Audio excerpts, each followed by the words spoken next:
I'm talking about constrained resources and how sustainability is part of the solution with my guest, Laura Reneer.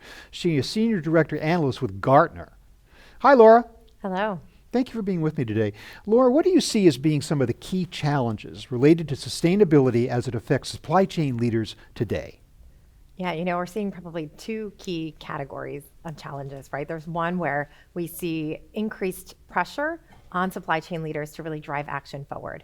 And this includes kind of stakeholder pressure. And I would say chief among this is the focus on, legislation, right? We've got an increasingly complex and ambitious legislative landscape that is driving a whole lot of increased requirements for supply chains around sustainability. And then the other that I would point to is the sort of convergence of resiliency requirements and sustainability, right? And as you noted in the beginning, kind of how sustainability can serve as a solution to many of our supply chain challenges, including these kind of increasingly constrained resources. Mm-hmm. So when I say resources, I refer to, and constraints generally, I'm referring to things like raw materials and inputs, right, becoming increasingly constrained. In many cases, it's actually just the movement of goods that is constrained as a result of geopolitical challenges. And then lastly, we're seeing actually what we call output constraints. So increased requirements on, how many greenhouse gas emissions can we emit, right? Starting to see some of these things take shape. And that's a real challenge for supply chains around sustainability. So the pressure is coming from all sides, coming from customers, coming from the government, coming from suppliers and buyers. It just seems like it's all coming down on them at once, right? Absolutely. And this affects the way you conduct research too. You have to kind of take a completely broad view on the whole issue of sustainability in order to assess all these issues, right? Absolutely, and I think it's an opportunity as well, right? Because I think that it's sort of a reframe from sustainability as a nice thing that we should do because it matters to becoming a kind of business priority that is a solution to many of our challenges around kind of resource constraints and scarcity. And sustainability also becomes part of the larger conversation, does it not, of ESG, environment, that's sustainability, social governance, and so all this stuff has to be part of the mix, right? It can't be said, you can't separate out those things. No, and I think sustainability is one of those words that we often use, sometimes defined in different ways. Yeah. I generally define it to mean both environmental and social kind of progress and impacts, and then also looking at governance as a key part of how we manage those issues. So I think sustainability and ESG very much complementary areas of focus. So what is your advice to supply chain leaders as to how they can even begin to address these issues? It sounds awfully scary to me, the idea that you have to take all this in consideration kind of at once. How do you begin? We begin by actually kind of taking a step back and focusing on design. And when I say design, I mean two key things. One is product design. So we're seeing supply chain leaders increasingly engage and own actually new product introduction processes, for example, or building parts of their supply chain organization that are actually purpose-built to engage with design functions like R&D, like engineering, like product development. And so when we think about when we design products, designing sort of sustainability into the product, that's a really great opportunity to kind of address the issue before becomes a challenge downstream.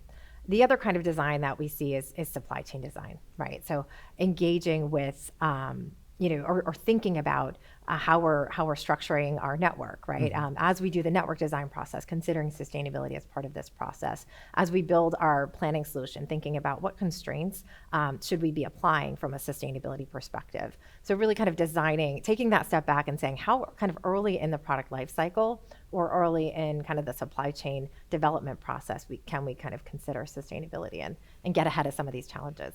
Seems to me you have two distinct challenges here. One is to bring the entire organization itself all to the table at once, the product design people, the supply chain people, distribution and the like, and manufacturing. And then the other is to connect that with all of your outside partners too. So design becomes a function of both internal and external consolidation and collaboration, right? That must be a big challenge. Yes, I think you've hit the nail on the head. I think one of the key focuses of my research and just of interest, right, is around orchestration. And to your point, it's like, how do we get everybody moving in the same direction, both within the organization and then within that kind of broader ecosystem?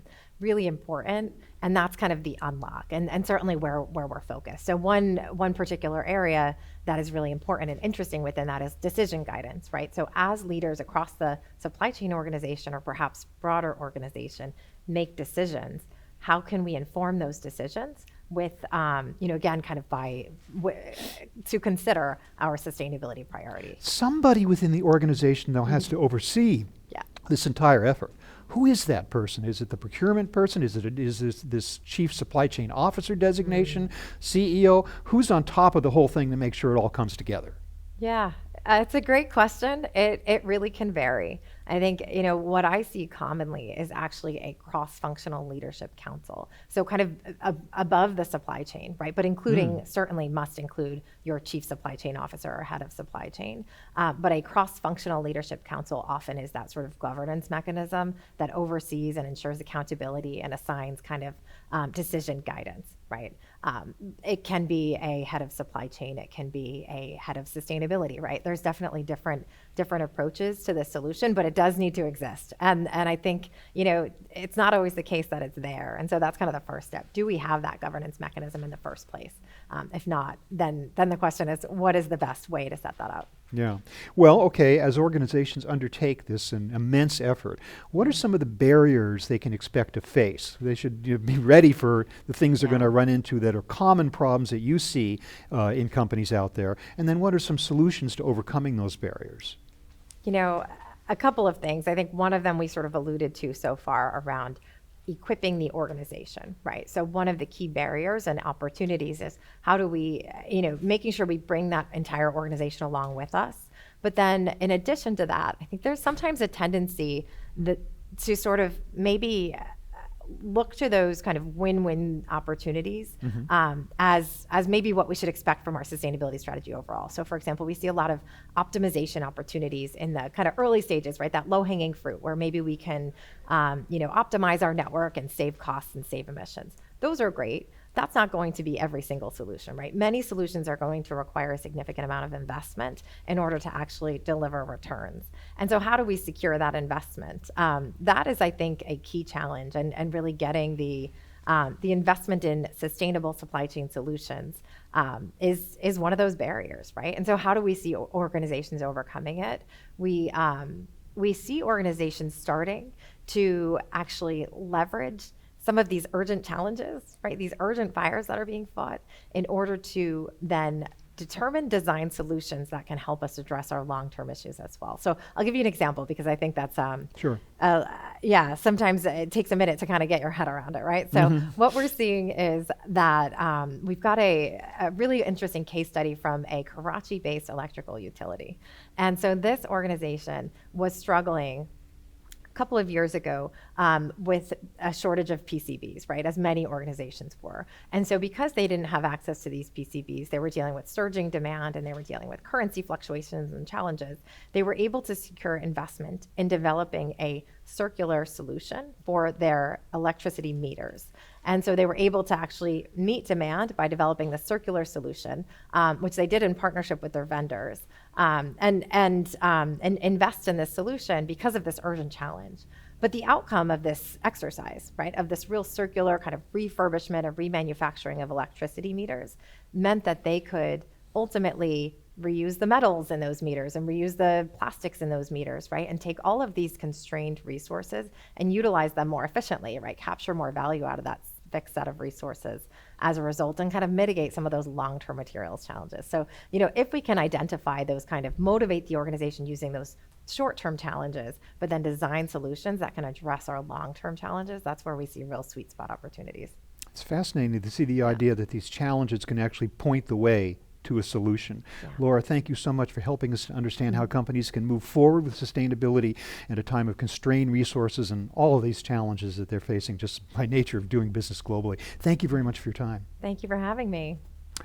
I've been speaking with Laura Reneer of Gartner. Thank you very much for watching.